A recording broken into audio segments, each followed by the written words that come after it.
Briggs from Between the Buried and Me. How has it been on tour with animals as leaders and Tesseract? It's been good. We're still just like a week into it, but we've known the Animals guys since before they were even a band. We go way back with them, and we were just in Europe with them in September, sharing a bus together, so we had all kinds of fun and adventures across the ocean. And Tesseract we just met, a week ago, and they're nice guys. Good blokes. Blokes. Mm-hmm. Cool. They're English. Except for their singer. He's from Maryland. Elliot. Yeah. Yes. How has it been with the transition to Metal Blade Records? Seamless. It was fine. Yeah, they don't meddle in our affairs. They just let us do our thing, and then they put it out. It's wonderful.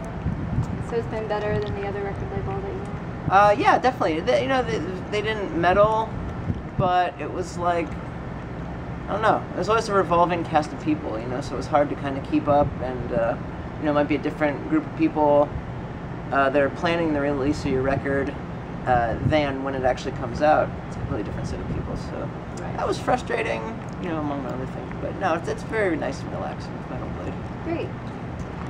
What would be your favorite CD to tour in? All over the world. Melbourne, Australia is one of my favorite places on earth. I really love being in Portland because I can eat donuts, and I love Seattle. I love the whole Northwest. Are donuts your favorite food? Yeah, well, I'm vegan, so they're not necessarily like the easiest thing to come across. There's a wonderful place in Portland called Voodoo Donuts that has a wide array of vegan donuts, and they're open 24 hours. Oh, that's quite cool. Which is great. And I hope they give me free donuts now. What's your favorite venue? Well, there's a couple in North Carolina that I really love. The Orange Peel in Asheville. It's wonderful.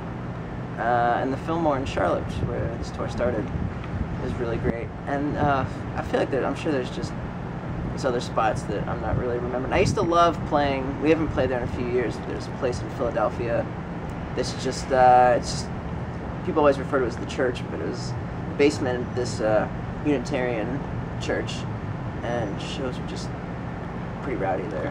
Really? Very fun, yeah. Why was it rowdy? I don't know. It just seemed like, the club probably held maybe 500 people, I'm sure they still do shows there, but it was just like, I don't know, there's no barrier between you and the crowd, and everything's just right in your face. People are spilling onto the stage the whole time. It's always awesome shows there. I kind of miss playing there. Cool. Do you think your recent album has been just as successful as your other ones? Yeah, I guess so. Depends on how you measure success. That's true. Yeah. What do you feel your music conveys to your listeners, your fans? Does it have any messages, or? I think it just kind of has, like, I'm not like a lyrics guy. Like, when I listen to music, I'm just kind of zoning in on everything as a whole, And I would hope that there's just kind of, that the idea of kind of being limitless and, constantly experimenting and trying new things, I would kind of hope that gets across, because for us, music is kind of number one. Not to take away from Tommy or anything, we're just, that's a one-man mission, really, the lyrics and all that. For us, it's, pushing our music to new places. It's an important thing. Cool. Out of all the songs on the recent album, what is your favorite and why? Specular Reflection, the first one. I don't know. I feel like it's, if you listen to The Great Misdirect, maybe the album before, and then this one, I feel like Specular Reflection kind of seems like the next step, like the next evolution, kind of our band. Yeah, and I really like playing that one live. It's got, starts like way up here, and it kind of like comes down for a while in the middle, and then goes up, and then comes back down, and then comes up in the end. I really like our songs that have like a lot of dynamics that are like very drawn out and kind of build and stuff, because playing them live, you kind of, I don't know, you go to a different place, and then all of a sudden it hits, and you're like, oh my god. Wow. Yeah, so that's kind of fun. Individually, what is your biggest influence, musical, personal wise as well? Oh, good God. Just other musicians, other bands. you know, I'm largely stuck in the 70s when it comes to music. Huge Frank Zappa fan, King Crimson, yes, Genesis, Gentle Giant, all that stuff. And you know, I feel like, I don't know, that was such a wild decade. People were so open to experimenting and trying, I mean, sometimes in a bad way. You know, sometimes people were a little too shameless. A lot of Emerson, Lake and Palmer records went a little too far out there, but just in case, you know, everyone out there needs to know. But you know, I kind of like look to that age of excess and experimentation for a lot of inspiration and stuff. And you know, my playing style obviously evolved when I was younger from more current music, you know, growing up with 90s alt rock or whatever, and then getting into you know, heavier stuff, like hardcore stuff back in the day, and then getting all over the place after that once I got into college. But so I feel like kind of taking that idea from the 70s and mixing it with, you know, my modern influences. That's my biggest inspiration. Wow. Cool. Can you share a funny tour story? Oh man.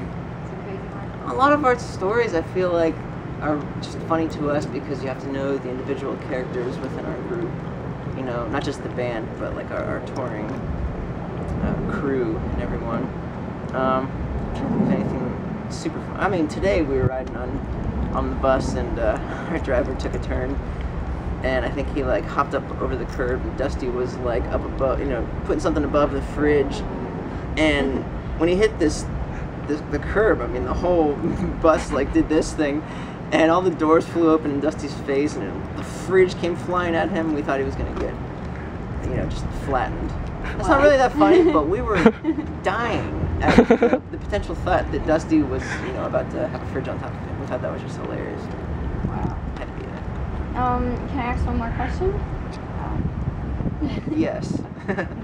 How do you feel about people downloading music? I think it's great.